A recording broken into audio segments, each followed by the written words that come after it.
6ാം ക്ലാസ്സിലെ എല്ലാ കൂട്ടുകാർക്കും ഇന്നത്തെ വീഡിയോയിലേക്ക് സ്വാഗതം. ഇന്ന് നമ്മൾ പഠിക്കാൻ പോകുന്നത് സാമൂഹ്യശാസ്ത്രത്തിലെ 9ാമത്തെ പാഠമായ മധ്യകാല കേരളം ആണ്. എന്തൊക്കെയാണ് നമ്മൾ ഈ പാഠഭാഗത്തിൽ നമ്മൾ ഡീറ്റെയിൽ ആയിട്ട് ചർച്ച ചെയ്യാൻ പോവുകയാണ്. പാഠം മുഴുവനായിട്ടും എല്ലാവരും വളരെ ശ്രദ്ധയോടുകൂടി പാഠം കേൾക്കുക. മധ്യകാല ഇന്ത്യയുടെ ചരിത്രം നമ്മൾ മുൻ അധ്യായങ്ങളിലൊക്കെ പരിചയപ്പെട്ടായിരുന്നു അല്ലേ? ഈ ഒരു കാലയളവിൽ കേരളത്തിലെ ജനജീവിതം എങ്ങനെയായിരുന്നു എന്നതാണ് നമ്മൾ ഈ ഒരു പാഠത്തിൽ നമ്മൾ പഠിക്കാൻ പോകുന്നത്. അതായത് CE 9ാം നൂറ്റാണ്ട് മുതൽ 18ാം നൂറ്റാണ്ട് വരെയുള്ള മധ്യകാല കേരളത്തെ പറ്റി അറിവ് തരുന്ന സുപ്രധാന രേഖകളെ നമ്മൾ വിളിക്കുന്ന പേരാണ് ചെപ്പേടുകൾ. എന്താണ്? ചെപ്പേടുകൾ. എപ്പോൾ തൊട്ടാണ്? CE 9ാം നൂറ്റാണ്ട് മുതൽ 18ാം നൂറ്റാണ്ട് വരെ, 9 to 18, ആ ഒരു സമയത്തെ മധ്യകാല കേരളത്തെ പറ്റി അറിവ് തരുന്ന സുപ്രധാന രേഖകളെ പറയുന്ന പേരാണ് ചെപ്പേടുകൾ. ഇത്തരം ചെപ്പേടുകളിൽ ഒന്നാണ് ഈ ചിത്രത്തിൽ തന്നിരിക്കുന്നത്. ചിത്രത്തിൽ നമുക്ക് ഏതാണ്? ജൂത ചെപ്പേട്. ഓക്കെ, അപ്പോൾ ആ ഒരു കാലത്തെ മധ്യകാല കേരളത്തെക്കുറിച്ച് നമുക്ക് അറിവ് തരുന്ന ചെപ്പേട്. നമുക്ക് അടുത്തതിലേക്ക് പോകാം. എന്താണ് ചെപ്പേടുകൾ?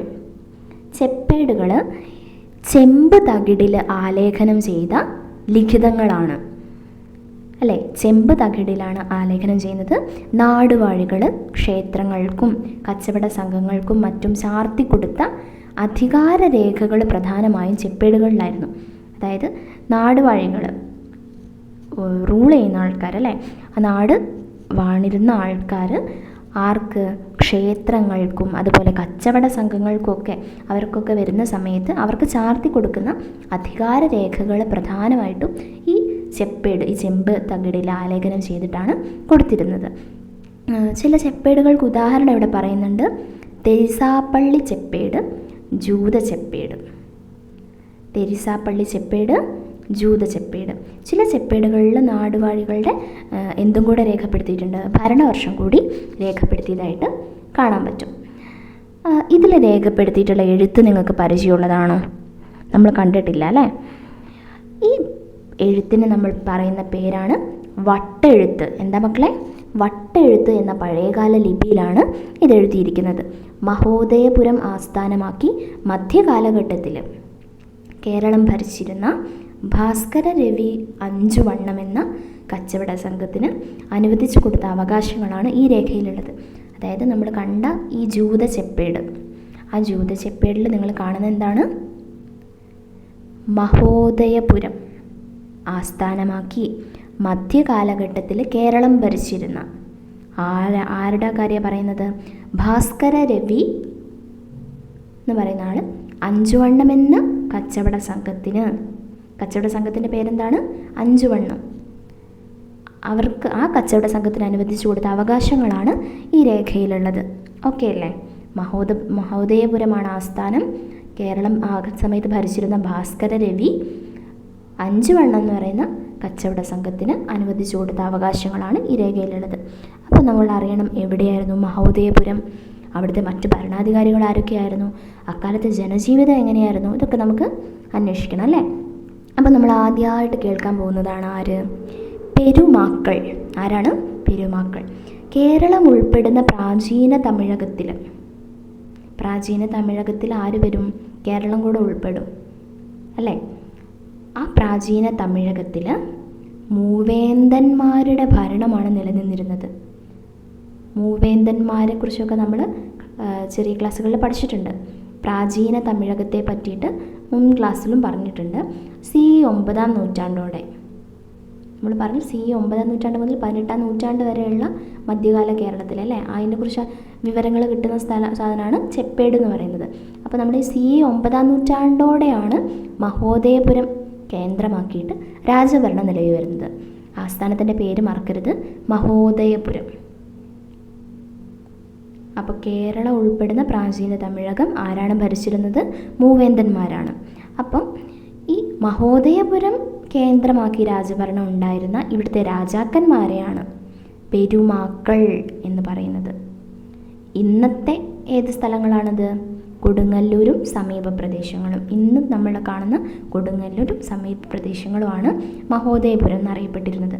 ഈ പെരുമാക്കന്മാർ ചേരൻ, ചേരമാൻ തുടങ്ങിയ പേരുകളിലും അറിയപ്പെട്ടിരുന്നു. പെരുമാക്കന്മാരുടെ വേറെ രണ്ട് പേരുകളാണ് ചേരൻ, ചേരമാൻ. ചില ഭരണാധികാരികൾ കുലശേഖരൻ എന്ന സ്ഥാനപ്പേരും സ്വീകരിച്ചിട്ടുണ്ട്. അപ്പോൾ നമ്മൾ പെരുമാക്കളെ കുറിച്ചാണ് പറഞ്ഞത്. പെരുമാക്കൾ എന്ന് പറഞ്ഞാൽ ആരാണ്? CE 9-ാം നൂറ്റാണ്ടോടുകൂടി മഹോദയപുരം കേന്ദ്രമാക്കിയിട്ട് ഭരിച്ചിരുന്ന രാജാക്കന്മാരെയാണ് നമ്മൾ പെരുമാക്കൾ എന്ന് വിളിച്ചത്. അവർക്ക് നമ്മൾ വേറെയും പേര് കൊടുത്തു, ചേരൻ, ചേരമാൻ, അല്ലേ? മഹോദയപുരമാണ് ആസ്ഥാനം. ചില ഭരണാധികാരികൾ എന്തും ചെയ്തു? കുലശേഖരൻ എന്ന് പറഞ്ഞൊരു സ്ഥാനപ്പേരും സ്വീകരിച്ചിട്ടുണ്ട്. ഇന്നത്തെ കേരളത്തിൻ്റെ ഭൂരിഭാഗം പ്രദേശങ്ങളും ആരുടെ കീഴിലായിരുന്നു മക്കളെ? പെരുമാക്കന്മാരുടെ ഭരണത്തിൻ്റെ കീഴിലായിരുന്നു. അപ്പോൾ നമ്മൾ നോക്കിക്കഴിഞ്ഞാൽ നമുക്ക് മനസ്സിലാവും ഭൂപടത്തിൽ പെരുമാൾ കാലത്തെ രാജ്യവിസ്തൃതി എത്രയൊക്കെ വ്യാപിച്ചിരുന്നു എന്ന് നോക്കാം.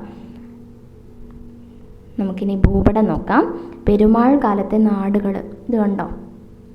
തുളുനാട്, കോലത്തുനാട്, ഏഴിമല, പന്തലായനി, കൊല്ലം, കൊങ്ങുനാട്, കൊടുങ്ങല്ലൂർ. അപ്പോൾ ഈ കൊടുങ്ങല്ലൂർ, മുയിരിക്കോട്, മഹോദയപുരം, കൊടുങ്ങല്ലൂരും സമീപ പ്രദേശങ്ങളുമാണ് ഈ പറയുന്ന മഹോദയപുരം എന്ന് പറയുന്നത് കേട്ടോ. ഇതാണ് നമ്മുടെ ആ ഒരു സമയത്തെ മാപ്പ്, മധ്യകാല കേരളത്തിൻ്റെ മാപ്പായിട്ട് നമുക്ക് ഇതിനെ പറയാം.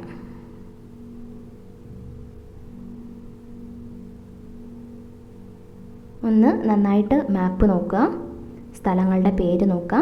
നമുക്ക് വേണ്ടത് എന്താ? പെരുമാക്കന്മാർ ഭരിച്ചിരുന്നത് എവിടെയാണ്? കൊടുങ്ങല്ലൂർ, സമീപ പ്രദേശങ്ങൾ. അത് ഇന്നത്തെ കാര്യമാണ്. അന്ന് അതിൻ്റെ പേരെന്താണ്? മഹോദയപുരം. അപ്പോൾ എത്ര സ്ഥലങ്ങളാണ് ചേരൻ അല്ലെ ചേരമാന്മാർ അല്ലെ പെരുമാക്കന്മാർ അല്ലെ കുലശേഖരൻ സ്ഥാനപ്പേര് സ്വീകരിച്ച അവർ എത്രത്തോളം രാജ്യമാണ് ഭരിച്ചിരുന്നതെന്ന് നമുക്ക് നോക്കാം. അപ്പോൾ നോക്കിക്കേ, വടക്ക് കോലത്തുനാട് മുതൽ തെക്ക് വേണാട് വരെ പെരുമാൾ ഭരണം വ്യാപിച്ചിരിക്കുന്നു. വടക്ക് കോലത്തുനാട്, കോലത്തുനാട് കണ്ടോ?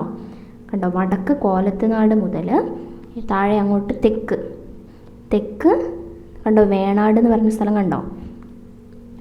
ഇവിടം വരെ ആരാണ് ഭരിച്ചിരുന്നത്? പെരുമാൾ ഭരണമായിരുന്നു. പെരുമാൾ കാലത്തെ സാമൂഹികവും സാമ്പത്തികവുമായ സവിശേഷതകൾ എന്തൊക്കെയാണെന്നാണ് ഇന്ന് നമ്മൾ പഠിക്കാൻ പോകുന്നത്. പെരുമാൾ കാലത്ത് എന്തൊക്കെയായിരുന്നു? ജലലഭ്യതയുള്ള പ്രദേശങ്ങളിൽ കൃഷി വ്യാപകമായി.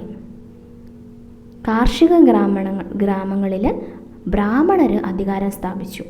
ക്ഷേത്രങ്ങൾ എന്തായി മാറി? അധികാര കേന്ദ്രങ്ങളായിട്ട് വികസിച്ചു വന്നു. പ്രധാനപ്പെട്ട 3 കാര്യങ്ങളാണ് പെരുമാൾ കാലത്തെ സാമൂഹികവും സാമ്പത്തികവുമായ സവിശേഷതയാണ് നമ്മൾ നോക്കുന്നത്. അപ്പോൾ ആ പെരുമാൾ കാലത്ത് അവരുടെ ആ പ്രദേശങ്ങളിൽ നല്ലോണം ജലലഭ്യതയുള്ള സ്ഥലങ്ങൾ എന്തായാലും ഓട്ടോമാറ്റിക്കലി എന്ത് ചെയ്യും? അവിടെയൊക്കെ കൃഷി വ്യാപകമാവും അല്ലേ? അതേപോലെ തന്നെ അങ്ങനെ കൃഷി വ്യാപകമാവുന്ന അങ്ങനെയുള്ള കാർഷിക ഗ്രാമങ്ങളിൽ ആരധികാരം സ്ഥാപിച്ചു? ബ്രാഹ്മണന്മാർ അധികാരം സ്ഥാപിച്ചു. അപ്പോൾ ബ്രാഹ്മണന്മാർ, അവരുമായി ബന്ധപ്പെട്ട അടുത്ത പോയിൻ്റാണ് ക്ഷേത്രങ്ങൾ അല്ലേ? ക്ഷേത്രങ്ങളൊക്കെ എന്തായി മാറി? അധികാര കേന്ദ്രങ്ങളായിട്ട്, പവർ സെൻറ്റേഴ്സ്, അധികാര കേന്ദ്രങ്ങളായിട്ട് വികസിച്ചു വന്നു അല്ലേ? ഇനി നോക്കിക്കേ, അടുത്ത കാര്യം, കൃഷിഭൂമിയുടെ ഉടമസ്ഥാവകാശം ആർക്കായിരുന്നു? ബ്രാഹ്മണർക്കായിരുന്നു. അത് നമ്മൾ പറഞ്ഞല്ലേ, കാർഷിക ഗ്രാമങ്ങളൊക്കെ ബ്രാഹ്മണർ പിടിച്ചെടുത്തു എന്ന് പറഞ്ഞു. കൃഷിഭൂമിയുടെ ഉടമസ്ഥാവകാശം അപ്പോൾ ആർക്കാണ്? ബ്രാഹ്മണർക്കായിരുന്നു. ഭൂമിയിൽ നേരിട്ട് അധ്വാനിച്ചിരുന്നവർ, അവരെ പറയുന്ന പേരാണ് അടിയാന്മാർ. നമ്മൾ കേട്ടിട്ടില്ല അടിയാൻ? അപ്പോൾ ഭൂമിയിൽ നേരിട്ട് അധ്വാനിച്ചിരുന്നവർ അടിയാന്മാരായിരുന്നു. പക്ഷേ ആ ഭൂമിയുടെ ഒക്കെ ഉടമസ്ഥാവകാശം ആർക്കായിരുന്നു? ബ്രാഹ്മണർക്കായിരുന്നു. ഗ്രാമങ്ങളിൽ കൃഷിക്ക് പുറമെ വിവിധ തൊഴിൽ കൂട്ടങ്ങളുണ്ടായിരുന്നു. അപ്പോൾ കൃഷി മാത്രമല്ല, കൃഷി വളർന്നതോടെ നാടുകളുണ്ടായി. ഈ നാടുകൾ ഭരിച്ചിരുന്നവരെ നമ്മൾ എന്തെന്ന് പറയും? നാടുവാഴികൾ എന്നറിയപ്പെടും അല്ലേ? നാട് ഭരിക്കുന്നവരെ നാടുവാഴി എന്നല്ലേ പറയാം. അപ്പോൾ നമ്മൾ പഠിക്കാൻ പോകുന്നതാണ് നാടുവാഴി സ്വരൂപങ്ങൾ. നാടുവാഴി സ്വരൂപങ്ങൾ ഇപ്പോൾ നമ്മൾ എവിടെ നിന്നാണ് വന്നതെന്ന് മനസ്സിലായോ? കൃഷി വളരുമ്പോൾ നാടുകളുണ്ടാവും. അപ്പോൾ അങ്ങനെ നാടുകൾ ഭരിക്കാൻ വേണ്ടിയിട്ട് നാടുവാഴികളും ഉണ്ടായി. അപ്പോൾ ഇനി നാടുവാഴി സ്വരൂപങ്ങൾ ഏതൊക്കെയാണെന്നാണ് നമ്മൾ പഠിക്കാൻ പോകുന്നത്. നാടുവാഴി സ്വരൂപങ്ങൾ 12-ാം നൂറ്റാണ്ടോടെ, അതായത് നമ്മൾ എപ്പോഴാണ് തുടങ്ങിയത്? CE 9-ാം നൂറ്റാണ്ടായിരുന്നല്ലേ പെരുമാൾ ഭരണം തുടങ്ങിയത്. CE 9 മുതൽ CE 12 വരെ, 12-ാം നൂറ്റാണ്ട് വരെ പെരുമാൾ ഭരണം ഉണ്ടായിരുന്നു. പക്ഷേ 12-ാം നൂറ്റാണ്ടോടെ പെരുമാൾ ഭരണം അവസാനിച്ചു. അതോടെ അവരുടെ കീഴിൽ ഭരണം നടത്തിയിരുന്ന നാടുവാഴികൾ അതത് നാടുകളിൽ സ്വന്തം നിലയ്ക്ക് ഭരണം ആരംഭിച്ചു. അതായത് പെരുമാൾ ഭരണത്തിൻ്റെ കീഴിലായിരുന്നു നാടുവാഴികൾ. പക്ഷേ 12-ാം നൂറ്റാണ്ടിൽ പെരുമാൾ ഭരണം അവസാനിച്ചു. അപ്പോൾ എന്ത് ചെയ്തു? നാടുവാഴികൾ തന്നിഷ്ടപ്രകാരം ഓരോ നാടും സ്വന്തം നിലയ്ക്ക് ഭരണം ആരംഭിച്ചു. അപ്പോൾ നാടുവാഴികൾക്ക് കീഴിലുള്ള പ്രദേശങ്ങളെ നമ്മൾ പറയും സ്വരൂപങ്ങൾ. നാടുവാഴികൾക്ക് കീഴിലുള്ള പ്രദേശങ്ങൾ എന്താണ്? സ്വരൂപങ്ങൾ. നാടുവാഴികളുടെ കുടുംബവും സ്വരൂപം എന്ന് പറഞ്ഞ പേരിലാണ് അറിയപ്പെട്ടിരുന്നത്. ഓക്കെ അല്ലേ? ഇനി കുടുംബത്തിലെ മൂത്ത അംഗമാണ് അധികാരം കൈയാളിയിരുന്നത്. അതങ്ങനെയാണല്ലോ, മൂത്ത ആൾക്ക് ഇച്ചിരി പ്രിഫറൻസ് ഉണ്ടല്ലോ. അപ്പം വേണാട് ഭരിച്ചിരുന്ന തൃപ്പാപ്പൂര് സ്വരൂപം, വേണാട് ഭരിച്ചിരുന്ന തൃപ്പാപ്പൂര് സ്വരൂപം, കൊച്ചി ഭരിച്ചിരുന്ന പെരുമ്പടപ്പ് സ്വരൂപം, കോഴിക്കോട് ഭരിച്ചിരുന്ന നെടിയിരുപ്പ് സ്വരൂപം, ചിറക്കൽ ഭരിച്ചിരുന്ന കോല സ്വരൂപം എന്നിവയായിരുന്നു പ്രധാന സ്വരൂപങ്ങൾ. അപ്പോൾ നമ്മൾ പറഞ്ഞു വന്നത് കൃഷി വികസിച്ചപ്പോൾ നാടുണ്ടായി, അപ്പോൾ നാടുവാഴി ഉണ്ടായി. പെരുമാൾ ഭരണത്തിന് കീഴിലായിരുന്നു നാടുവാഴികൾ. പക്ഷേ പെരുമാൾ ഭരണം അവസാനിച്ചു 12-ാം നൂറ്റാണ്ടിൽ. അപ്പോൾ നാടുവാഴികൾ സ്വന്തം നിലയ്ക്ക് ഭരണം ആരംഭിച്ചു. അപ്പോൾ നാടുവാഴികളുടെ കുടുംബവും നാടുവാഴികളുടെ കീഴിലുള്ള പ്രദേശങ്ങളെയും നമ്മൾ സ്വരൂപം എന്ന് പറയാൻ തുടങ്ങി. അപ്പോൾ നമ്മൾ പറയാൻ പോകുന്നത് പ്രധാനമായിട്ടുള്ള സ്വരൂപങ്ങൾ ഏതൊക്കെയാണ്. അപ്പോൾ ഏത് ഒരു സ്വരൂപമാണെങ്കിൽ അവിടുത്തെ മൂത്ത അംഗമാണ് അധികാരം കയ്യിൽ പിടിച്ചുകൊണ്ടിരുന്നത് അല്ലേ. ഇപ്പം നമ്മൾ സ്വരൂപങ്ങളുടെ പേര് പഠിക്കണം, അത് ഇമ്പോർട്ടൻ്റ് ആണ്, കൃത്യമായിട്ട് പഠിക്കാം. വേണാട് ഭരിച്ചിരുന്നു, അതായത് നമ്മൾ പറഞ്ഞ തെക്ക് ഭാഗം അല്ലേ, തെക്ക് ഭാഗത്താണ് വേണാട് വരുന്നത്.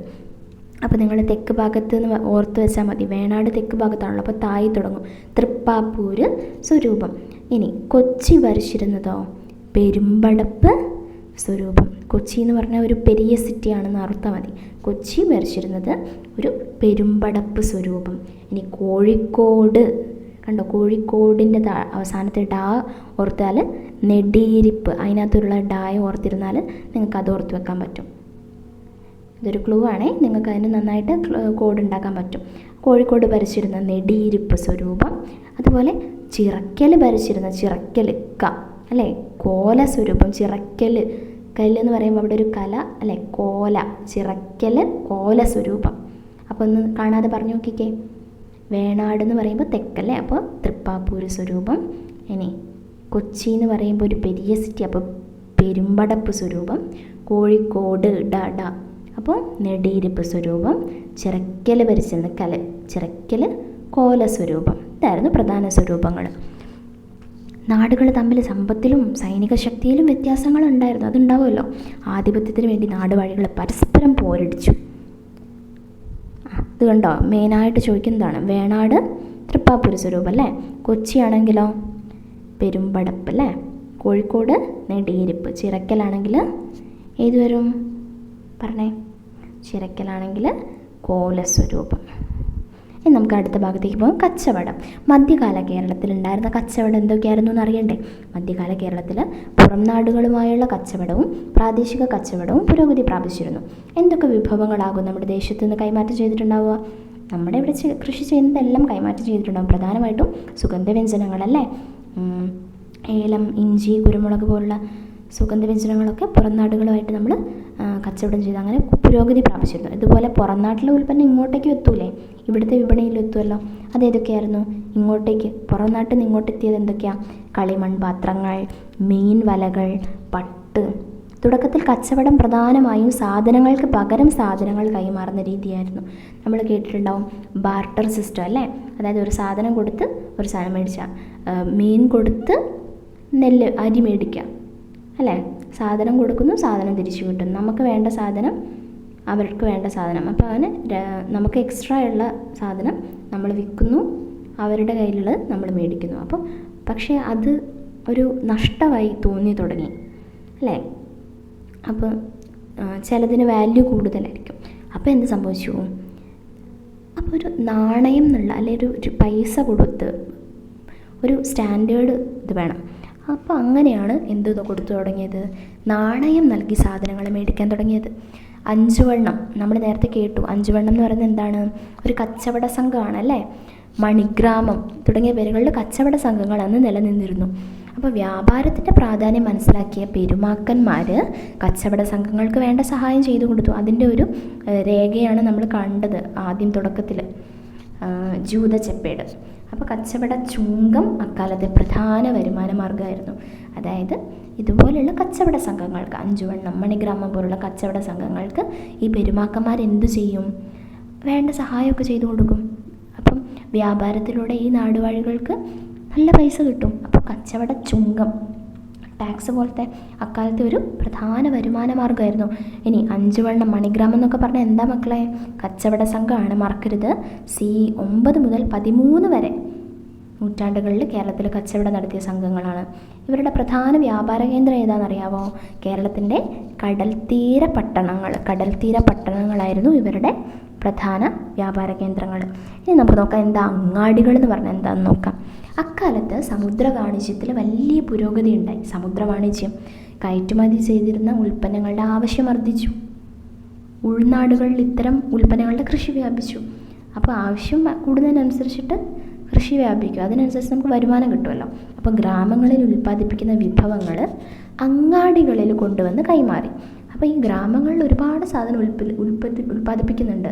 അത് ഉൾനാടുകളിൽ പോയി മേടിക്കുന്നതിന് പകരം ഒരു അങ്ങാടി, നമ്മൾ പറയില്ലേ മാർക്കറ്റ് എന്നൊക്കെ പറയുന്ന പോലെ, അപ്പോൾ അങ്ങാടികളിൽ കൊണ്ടുവന്നിട്ടാണ് ആളുകൾ കൈമാറിയിരുന്നത്. അങ്ങാടികളുടെ വളർച്ച പ്രാദേശിക കച്ചവടം ശക്തിപ്പെടുന്നതിന് സഹായകമായി. ഇത് കണ്ടോ, ഒരു അങ്ങാടിയുടെ ചിത്രമാണ് തന്നിട്ടുള്ളത്. അവിടെ ഒരുപാട് സാധനങ്ങൾ കൈമാറ്റുന്നുണ്ട്, നാണയം കൊടുക്കുന്നുണ്ട്, സാധന കൈമാറ്റം നടക്കുന്നുണ്ട്. ഇനി അനന്തപുരം, കൊല്ലം, കൊച്ചി, കോഴിക്കോട്, പന്തലായനി തുടങ്ങിയവയാണ് അന്നത്തെ പ്രധാന അങ്ങാടികൾ. അപ്പോൾ അങ്ങാടികളുടെ പേര് പറയാൻ പറഞ്ഞാൽ കൊല്ലം, കോഴിക്കോട്, അനന്തപുരം, കൊച്ചി, പന്തലായനി, ഇതൊക്കെ മാപ്പിലുണ്ട് കേട്ടോ, പ്രധാന അങ്ങാടികളുടെ പേര്. ഇനി കുറച്ച് തുറമുഖങ്ങളുടെ പേര് പറയണമല്ലോ. കൊല്ലം, കൊച്ചി, കോഴിക്കോട്, വളപട്ടണം, ഇതൊക്കെ പ്രധാന തുറമുഖങ്ങളായിരുന്നു. തുറമുഖങ്ങളുടെ പേര് പഠിക്കണം, അങ്ങാടികളുടെ പേര് പഠിക്കണം. കേരളത്തിൻ്റെ ഭൂപടത്തിൽ മേൽപ്പറഞ്ഞ തുറമുഖങ്ങളുടെ ഒക്കെ സ്ഥാനം ഒന്ന് നോക്കണം കേട്ടോ. കൊല്ലം തുറമുഖം, കൊച്ചി തുറമുഖം, കോഴിക്കോട് തുറമുഖം, വളപട്ടണം തുറമുഖം. അപ്പോൾ കരവഴിയും കടൽ വഴിയും അങ്ങാടികളിലെത്തിയ ഉൽപ്പന്നങ്ങൾ ഏതൊക്കെ ആയിരുന്നു? മണിപ്രവാള കൃതിയായിട്ടുള്ള ഉണ്ണുനീലി സന്ദേശം കേട്ടിട്ടുണ്ടാവും. മണിപ്രവാള കൃതിയായിട്ടുള്ള ഉണ്ണുനീലി സന്ദേശത്തിൽ എന്താ വിവരിക്കുന്നതെന്ന് നമുക്ക് നോക്കാം. അതിന് ആദ്യം നമുക്ക് എന്തറിയണം? എന്താണ് മണിപ്രവാളം എന്നറിയണ്ടേ? മണിപ്രവാളം എന്ന് പറഞ്ഞാൽ എന്താ മക്കളെ? മധ്യകാലഘട്ടത്തിൽ സംസ്കൃതവും പഴയ മലയാള ഭാഷയും ചേർന്ന് ഒരു ഭാഷാ ശൈലി രൂപം കൊണ്ടു. അത് മണിപ്രവാള രീതിയെന്ന് അറിയപ്പെടുന്നു. നിരവധി ഗ്രന്ഥങ്ങൾ ഈ ശൈലിയിൽ രചിക്കപ്പെട്ടു.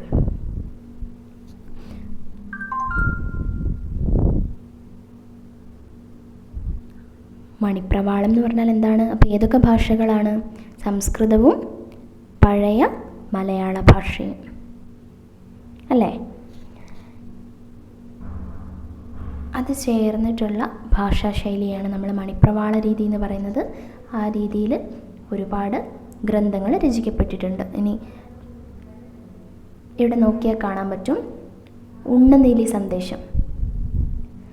തട്ടം കട്ടിൽ കയറുവല, കൈക്കട്ടിൽ മഞ്ചട്ടിക്കൊട്ടം, മൊട്ടും മുട്ടിൽ കരയുമരിയും പെട്ടിയും പട്ടുനൂലും, ആടും ചാടും കുടയുമടയും പഞ്ഞിയും മുഞ്ഞിവേരും, നൂറും ചോറും ചുറയുമറയും കാരിരുമ്പും കരിമ്പും. ഇവിടെ എന്താ പറയുന്നത്? മണിപ്രവാള കൃതിയായിട്ടുള്ള ഉണ്ണുനീലി സന്ദേശത്തിൽ കരവഴിയും കടൽ വഴിയും അങ്ങാടികളിലെത്തിയ ഉൽപ്പന്നങ്ങൾ ഏതൊക്കെയായിരുന്നു എന്നുള്ളതിൻ്റെ ഒരു ചെറിയ സൂചനയാണ് അവിടെ തന്നിരിക്കുന്നത്.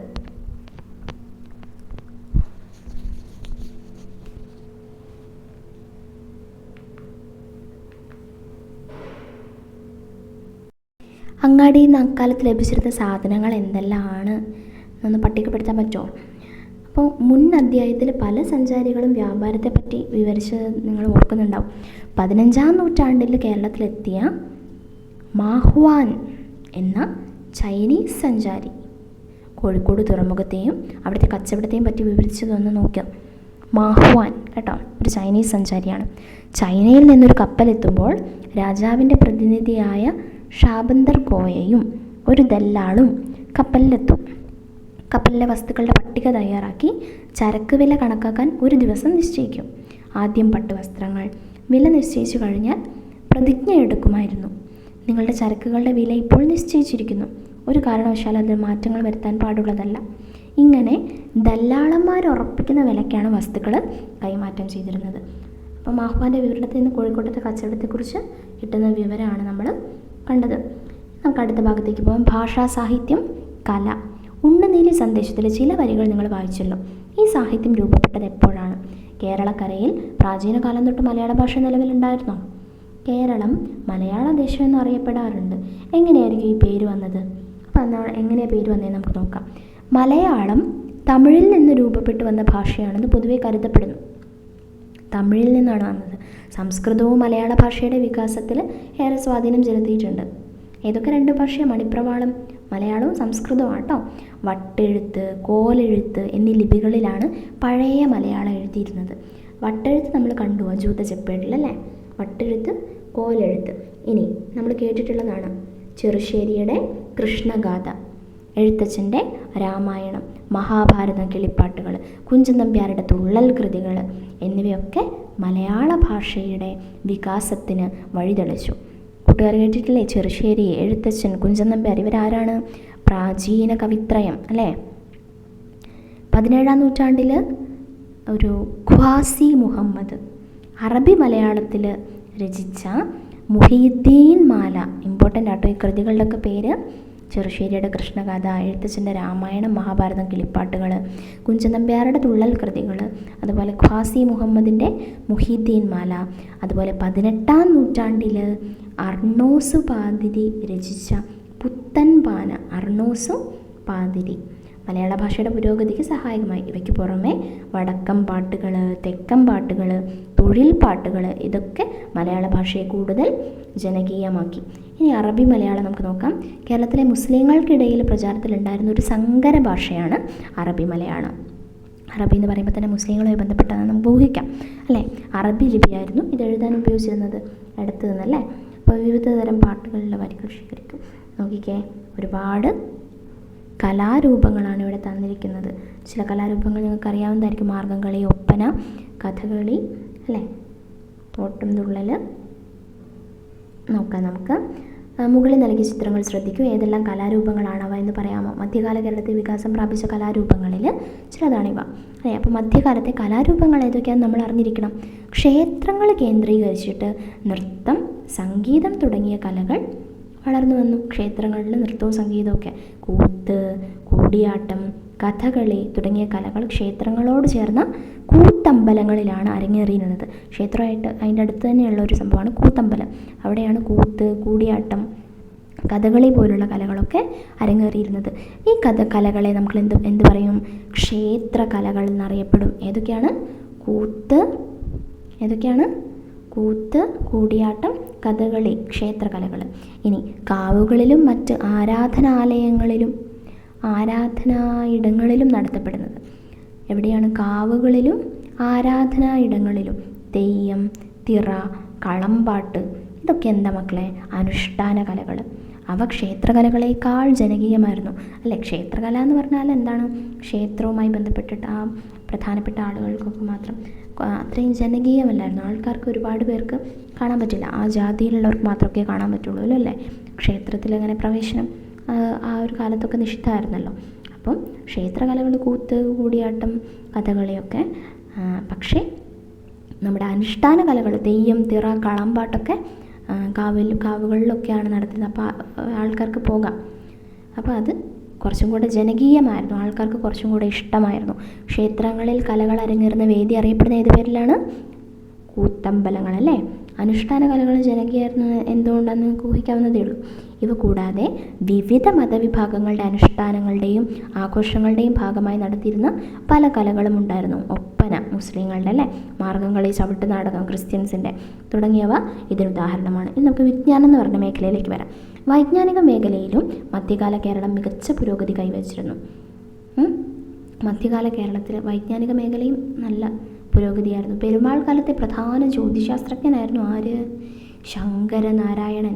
പേരൊരിക്കലും മറന്നു പോരുത്. പെരുമാൾ കാലത്തെ പെരുമാൾ കാലം എപ്പോഴാണെന്ന് ഓർമ്മയില്ലേ? 9 മുതൽ 12-ാം നൂറ്റാണ്ട് വരെ, 13 വരെ. ഓക്കെ. അപ്പോൾ പെരുമാൾ കാലത്തെ പ്രധാന ജ്യോതിശാസ്ത്രജ്ഞനായിരുന്നു ശങ്കരനാരായണൻ എന്ന് പറയുന്നത്. അദ്ദേഹം രചിച്ച ജ്യോതിശാസ്ത്രജ്ഞ ഗ്രന്ഥമാണ് ശങ്കരനാരായണീയം. എളുപ്പമല്ലേ? ശങ്കരനാരായണൻ എഴുതിയ ശങ്കരനാരായണീയം. ഗണിത ശാസ്ത്രരംഗത്ത് സംഗ്രാമമാധവൻ, ആരാ? ഗണിതശാസ്ത്രം, മാത്സ്. സംഗ്രാമമാധവൻ നൽകിയ സംഭാവനകൾ ലോകശ്രദ്ധ നേടി. ഇനി ആയുർവേദ ഗ്രന്ഥമായിട്ടുള്ള അഷ്ടാംഗഹൃദയം ഭയങ്കര ഫേമസ് ആണ്. അതും എഴുതിയത് എപ്പോഴായിരുന്നു? ഈ പെരുമാൾ കാലത്തായിരുന്നു കേട്ടോ. അപ്പോൾ ജ്യോതിശാസ്ത്രത്തിലെ ശങ്കരനാരായണീയം മറക്കരുത്, ഗണിതശാസ്ത്ര രംഗത്തെ സംഗ്രാമമാധവനെ മറക്കരുത്, അതുപോലെ ആയുർവേദ ഗ്രന്ഥമായിട്ടുള്ള അഷ്ടാംഗഹൃദയം മറക്കരുത്. അതുപോലെ ചരിത്ര വിവരങ്ങൾ അടങ്ങിയിട്ടുള്ള മൂഷകവംശം, തുഹഫത്തുൽ മുജാഹിദീൻ, തുഹഫത്തുൽ മുജാഹിദീൻ, ഇതൊക്കെ മധ്യകാലഘട്ടത്തിലെ സൃഷ്ടികളാണ്. അപ്പോൾ എഴുതാൻ പറഞ്ഞാൽ നിങ്ങൾക്ക് അറിഞ്ഞിരിക്കണം. അഷ്ടാംഗഹൃദയം, മൂഷകവംശം, തുഹഫത്തുൽ മുജാഹിദീൻ. അക്കാലത്തെ വിദ്യാകേന്ദ്രങ്ങൾ അറിയപ്പെട്ടിരുന്ന ഏത് പേരിലെ മക്കളെ? ശാലകൾ. പെരുമാൾ കാലത്ത് വിദ്യാകേന്ദ്രങ്ങൾ അറിയപ്പെട്ടിരുന്നത് ശാല. ഇവ ക്ഷേത്രങ്ങളോടനുബന്ധിച്ചിട്ടായിരുന്നു പ്രവർത്തിച്ചിരുന്നത്. ഇനി ബുദ്ധകേന്ദ്രങ്ങളോട് ചേർന്നുള്ള വിദ്യാലയങ്ങളെ നമ്മൾ എന്ത് വിളിക്കും? പള്ളികൾ എന്നാണ് വിളിച്ചിരുന്നത്. ഇനി ശാല എന്ന് പറഞ്ഞാൽ എന്താണെന്ന് നമ്മൾ പറഞ്ഞേ? ക്ഷേത്രങ്ങളോട് ചേർന്നിട്ടുള്ളത്. അതിനുള്ള എക്സാമ്പിളാണ് കാന്തള്ളൂർ ശാല, വിഴിഞ്ഞം ശാല, പാർത്ഥിവ ശേഖരപുരം ശാല. ഏതൊക്കെയാണ്? കാന്തള്ളൂർ ശാല, വിഴിഞ്ഞം ശാല, പാർത്ഥിവ ശേഖരപുരം ശാല കേട്ടോ. ഇനി അടുത്ത ഭാഗത്തേക്ക് പോവാം. ഇതുകൊണ്ട് ഇവിടെ തന്നിരിക്കുന്നത് ജ്യോതിശാസ്ത്രം ശങ്കരനാരായണൻ, ശങ്കരനാരായണീയം. ഗണിതശാസ്ത്രത്തിൽ സംഗ്രാമമാധവൻ അല്ലേ? ആയുർവേദത്തിലെ ആളാരായിരുന്നു? ആയുർവേദത്തിലെ പുസ്തകം ഏതാണ്? അഷ്ടാംഗഹൃദയം. ചരിത്രം എന്ന് പറയുമ്പോൾ ഏതൊക്കെയുണ്ട്? മൂഷകവംശം. അതുപോലെ നമ്മുടെ കൃതിയുടെ പേരെന്താണ്? തുഹഫത്തുൽ മുജാഹിദീൻ, മറക്കരുത്. ഇനി 18-ാം നൂറ്റാണ്ടോടെ വ്യത്യസ്തമായ സാമ്പത്തിക സാമൂഹിക ക്രമങ്ങൾ കേരളത്തിൽ രൂപം കൊണ്ടു. ഇതോടൊപ്പം കേരളത്തിലെ ഭാഷ, കല, വിജ്ഞാനം എന്നിവയും തനതായ രൂപം കൈവരിച്ചു. ഇത്രയാണ് മക്കളെ നമ്മുടെ ചാപ്റ്റർ. അപ്പോൾ ഇതിൻ്റെ ഒരു സംഗ്രഹം നമുക്ക് നോക്കാം. മധ്യകാല കേരളത്തെ പറ്റി വിവരം തരുന്ന പ്രധാന തെളിവുകളിലൊന്ന് ചെപ്പേടുകളാണ്. മറക്കില്ലല്ലോ, ചെപ്പേടുകൾ, ജൂത ചെപ്പേടുകളുണ്ട് അല്ലേ? പെരുമാൾ ഭരണകാലത്താണ് കേരളം ഒരു പ്രത്യേക ഭരണമേഖലയായിട്ട് വളർന്നത്. പെരുമാൾ നാടുവാഴികൾ ഭരിച്ചു. അവരുടെ സ്വരൂപങ്ങൾ, കൃഷിയും കച്ചവടവും പെരുമാൾ കാലത്തെ സമ്പത്തിന് അടിസ്ഥാനമായി അല്ലേ? പെരുമാൾ ഭരണം ക്ഷയിച്ചതോടെ നാടുവാഴികൾ ഭരണം ഏറ്റെടുത്തു. സ്വരൂപങ്ങൾ എന്നാണ് നാടുവാഴി ഭരണ പ്രദേശങ്ങൾ അറിയപ്പെട്ടത്. ഇനി ആഭ്യന്തര വിദേശ.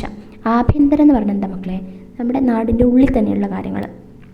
വിദേശം എന്ന് പറഞ്ഞാൽ പുറത്തുള്ള കാര്യങ്ങൾ അല്ലേ?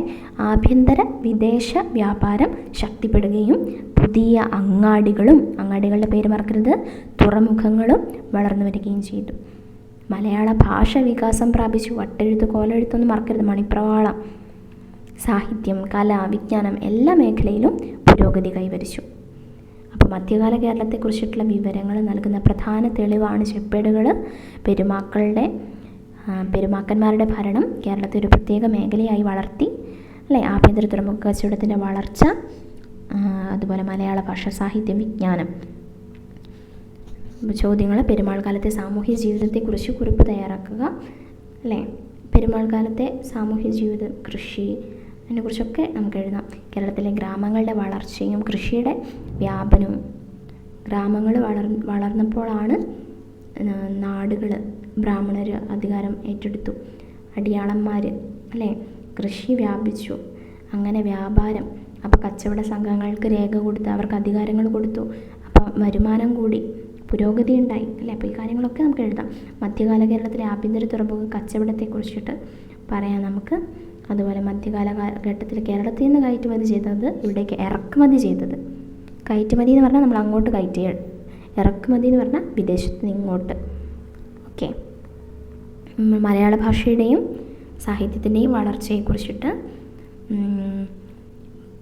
വൈജ്ഞാനിക മേഖലയിൽ മധ്യകാല കേരളം കൈവരിച്ച നേട്ടങ്ങൾ, അതിനെക്കുറിച്ചാണ്.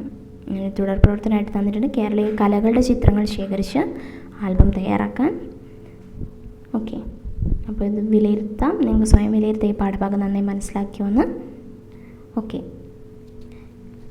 എല്ലാവർക്കും വീഡിയോ ഇഷ്ടപ്പെട്ടു എന്ന് വിചാരിക്കുന്നു. Have a nice day to you all.